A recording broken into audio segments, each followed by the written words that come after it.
Hello, good morning, जोहार। आप सभी का न्यूज झारखंड में स्वागत है। चलिए शुरुआत करते हैं आज की झारखंड की बड़ी खबरों के साथ। पहली बड़ी खबर की बात करें तो तय समय पर हो इंजीनियरिंग प्रवेश परीक्षा, जेई मेंस और मेडिकल प्रवेश परीक्षा नीट सितंबर माह में तय शेड्यूल के अनुसार ही होगी। सुप्रीम कोर्ट ने सोमवार को जेई मेंस और नीट को स्थगित करने की मांग वाली याचिका को सोमवार को खारिज कर दी है। याचिका में कोविड-19 संक्रमण के बढ़ते मामलों के चलते सितंबर में प्रस्तावित जेई मेंस और यूजी निजी परीक्षाओं को टालने की मांग की थी। मामले की सुनवाई के दौरान जस्टिस अरुण कुमार मिश्रा ने, जस्टिस बी.आर. गवाई व जस्टिस कृष्ण मुरारी की पीठ ने कहा कि कोरोना के कारण देश में सब कुछ नहीं रोका जा सकता है। छात्रों के शैक्षणिक जीवन को लंबे समय तक जोखिम में नहीं डाला जा सकता है। जीवन चलते रहना है, जीवन को आगे बढ़ाना है। जस्टिस मिश्रा ने टिप्पणी की, क्या देश में सब कुछ रोक देना चाहिए? एक कीमती साल को यूं ही नष्ट कर दिया जाए? पीठ ने कहा कि उसने सॉलिसिटर जनरल किशोर मेहता की बातों को रिकॉर्ड लिया है। परीक्षा पूरी एहतियाती के साथ आयोजित होगी। अगली बड़ी खबर की बात करें झारखंड कोरोना अपडेट को लेकर तो कोरोना से 8 की मौत, 733 नए कोरोना संक्रमित मिले हैं। कोरोना संक्रमण से सोमवार को फिर 8 लोगों की मौत हो गई है। इसमें पूर्व सिंहभूम से 3, कोडरमा से 2, धनबाद, साहिबगंज व सिमडेगा से एक संक्रमित शामिल हैं। राज्य में अब तक 255 संक्रमितों की मौत हो चुकी है।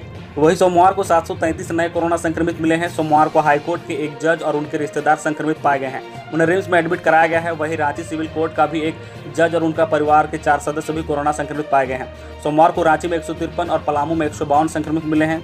वहीं धनबाद में 67, पूर्व सिंहभूम में 50, बोकारो से 44, हजारीबाग से 39, पश्चिम सिंहभूम से 32, सरायकेला से 22, लातेहार से 19, साहिबगंज से 18, दुमका से 18, लोहरदगा से 18, रामगढ़ से 16, गिरिडीह से 13, कोडरमा से 13, देवघर से 10, पाकुड़ से 10, सिमडेगा से 9, जामताड़ा से 8, चतरा से 6, गोड्डा से 6, गढ़वा से 4, कुट्टी से 4 और गुमला से 2 संक्रमित मिले हैं।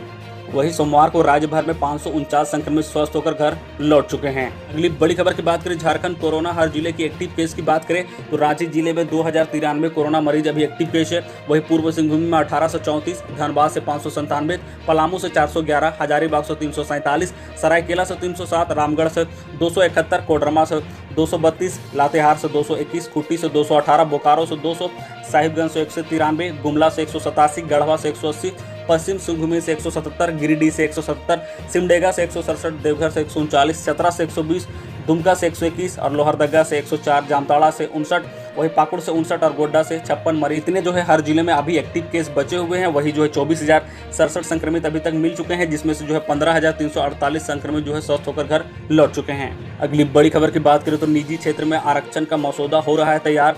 मुख्यमंत्री ने सोमवार को प्रोजेक्ट भवन में कहा कि राज्य सरकार झारखंड के युवाओं को स्थानीय स्तर पर रोजगार उपलब्ध कराने की दिशा में गंभीरता से काम कर रही है। निजी क्षेत्र में स्थानीय युवाओं को आरक्षण देने से मसौदा पर काम चल रहा है। बहुत जल्द हर स्तर पर आरक्षण का प्रारूप तैयार हो जाएगा। गौरतलब है कि 15 अगस्त को मुख्यमंत्री ने कहा था कि निजी क्षेत्र में 75% पदों पर स्थानीय लोगों की नियुक्ति के लिए नियम बनाए जाएंगे। अगली बड़ी खबर की बात करें तो कोविड की आड़ में मरीजों का शोषण करने वाले निजी अस्पतालों का लाइसेंस रद्द होगा। स्वास्थ्य मंत्री बन्ना गुप्ता ने कहा कि लगातार शिकायतें मिल रही है कि प्राइवेट अस्पताल कोरोना के इलाज की आड़ में मरीजों का शोषण कर रहे हैं, अन्य बीमारियों का इलाज नहीं करते हैं, ज़्यादा राशि की मांग की जाती है। इस तरह की कई शिकायतें मिल रही हैं। उन्होंने बताया कि शख्स के साथ जैसे ही एक भी शिकायत पहुंचेगी तो संबंधित निजी अस्पताल का लाइसेंस रद्द करने में सरकार नहीं हिचकेगी। उन्होंने कहा कि महामारी के दौर में भी इसे कमाई का जरिया बनाया जा रहा है या मानवीय मूल्यों के खिलाफ है। मंत्री अपने आवास में पत्रकारों से बात कर रहे थे। अगली बड़ी खबर की बात करें तो झारखंड में अब तक 3077 पुलिसकर्मी कोरोना से संक्रमित हो चुके हैं। 7 की मौत हो चुकी है। झारखंड में 16 अगस्त तक कुल 3077 पुलिसकर्मी कोरोना से संक्रमित हुए हैं। इसमें 1 से 1 एसपी और 1 एसएसपी, 13 डीएसपी, 35 इंस्पेक्टर और 186 दरोगा, 4 उच्च वर्गीय लिपिका, 281 एएसआई, 211 हवलदार और 2018 आरक्षित चालक, 73 चतुर्वर्गीय कर्मचारी, 49 गृह रक्षक शामिल है। वही कोरोना से अब तक 7 पुलिसकर्मी की मौत हो चुकी है। वही 1925 पुलिसकर्मी अभी तक स्वस्थ हो चुके हैं, जबकि 1145 पुलिसकर्मी अभी भी संक्रमित हैं। अगली बड़ी खबर की बात करें तो झारखंड आने जाने वालों को वेबसाइट पर देना होगा ब्यौरा। कोरोना के मद्देनजर गृह कारा एवं आपदा प्रबंधन विभाग ने सोमवार को गाइडलाइन जारी की है। इसमें कहा गया है कि झारखंड में प्रवेश करने से पूर्व और झारखंड से बाहर जाने से पहले संबंधित व्यक्ति को झारखंड-travel.nic.in पर अपना ब्यौरा देना जरूरी हो गया है। जो भी व्यक्ति झारखंड आएंगे उसे स्वास्थ्य विभाग के निर्देश के अनुरूप 14 दिनों तक होम क्वारंटाइन में रहना होगा। विभाग ने संबंधित डीसी को निर्देश दिया है कि वे होम क्वारंटाइन को लेकर जारी गाइडलाइंस का पालन सुनिश्चित कराएं। अगर जिला प्रशासन को यह लगता है कि संबंधित व्यक्ति होम क्वारंटाइन के नियमों का पालन नहीं कर रहा है तो उसे पेड क्वारंटाइन या जो है सरकारी क्वारंटाइन सेंटर में रखने की व्यवस्था करें। होम क्वारंटाइन का आदेश यात्री वाहन व माल वाहन चालकों के खलासी पर लागू नहीं होगा। अगर कोई होम क्वारंटाइन के नियमों की अनदेखी करता है तो कार्रवाई की जाएगी। अगली बड़ी खबर की बात करें तो कोरोना से ठीक हो चुके लोगों में होने लगी है फेफड़ों में सिकुड़न की समस्या। कोरोना से मात देने वाले कुछ लोगों में पोस्ट कोविड की समस्या शुरू हो गई है, यानी कि निमोनिया से पीड़ित होने व जो है हाई फ्लो ऑक्सीजन पर रखकर इलाज करने के कारण जो है लोगों को फेफड़े में सिकुड़न की समस्या होने लगी है। इस कारण सांस लेने में परेशानी होती है व छाती में दर्द होता है। इसके अलावा थकान व कमजोरी की समस्या भी हो रही है। अस्पताल आने पर लोगों को दवा दी जा रही है और योग की सलाह दी जा रही है। छाती रोग विशेषज्ञ की माने तो अगर संक्रमित निमोनिया से पीड़ित हो जाते हैं तो उनमें ऑक्सीजन की कमी होने लगती है, तो ऐसे में मरीज कोरोना से स्वस्थ होने के बाद पोस्ट कोविड की समस्या से पीड़ित हो जाते हैं। इसके अलावा खून में थक्का जमने की समस्या भी आ जाती है। ऐसे में भविष्य में छाती की समस्या हो सकती है। रिम्स में छाती रोग विशेषज्ञ डॉक्टर ब्रजेश मिश्रा ने बताया कि इस समस्या से सावधानी से जागरूक से बचा जा सकता है। अगली बड़ी खबर की बात करें तो गुमला में देवकी नदी की तेज धारा में बह गए दो भाई।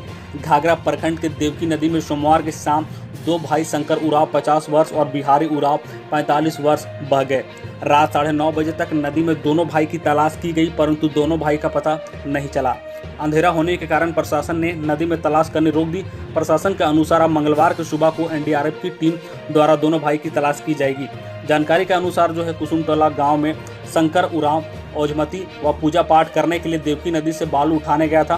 साथ में उसका साथी नावटोली गांव निवासी अनिल उरांव था।